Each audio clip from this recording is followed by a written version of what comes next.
امبارح كان خسوف القمر، وطبعا اغلبكم شافوا، واللي ما شافوش اكيد سمع عنه. طبعا ربنا ما وفقنيش ان انا اطلع اتكلم عن الموضوع قبل ما يحصل، واقول لكم ان في صلاه اسمها صلاه الخسوف المفروض تطلعوا تصلوها اول ما تشوفوا المنظر ده واول ما الحادثه دي تحصل. طبعا بما ان الموضوع عدى وخلاص، فانا مش طالع اكلمكم عن القصه دي، وانما طالع اكلمكم عن قصه تانية مهمه برضه خاصه بموضوع خسوف القمر. وان في ناس بتطلع تقول لك على الظواهر دي او على المواضيع دي او على القصص اللي بتحصل دي ان دي ظواهر طبيعيه، هم بيسموها ظواهر طبيعيه، او يقول لك ظاهره غريبه، او يقول لك ظاهره نادرة الحدوث وبتحصل مش عارف كل كام سنة. ولكن الحقيقة ايه؟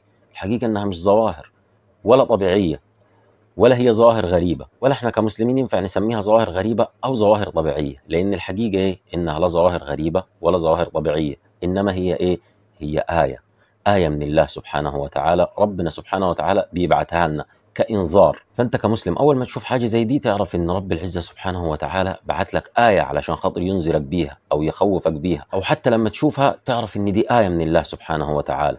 ولكن ما اسمهاش إيه؟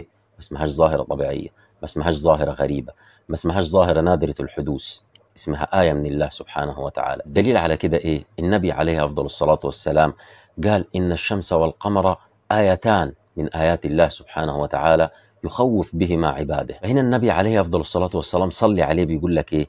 إن الشمس والقمر هم آيات من آيات الله سبحانه وتعالى. وفي آية تانية رب العزة سبحانه وتعالى في القرآن بيقول إيه؟ وما نرسل بالآيات إلا تخويفا.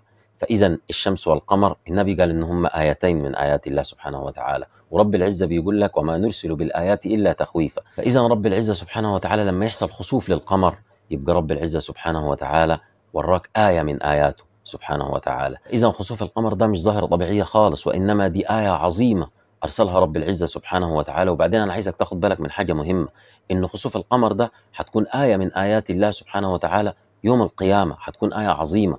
رب العزة سبحانه وتعالى في القرآن قال إيه؟ إذا برق البصر وخسف القمر وجمع الشمس والقمر يقول الإنسان يومئذ أين المفر كلا لا وزر إلى ربك يومئذ المستقر. إذا المفروض تتعلم وتفهم وتبقى عارف ومقتنع بيه إن خسوف القمر هو إيه؟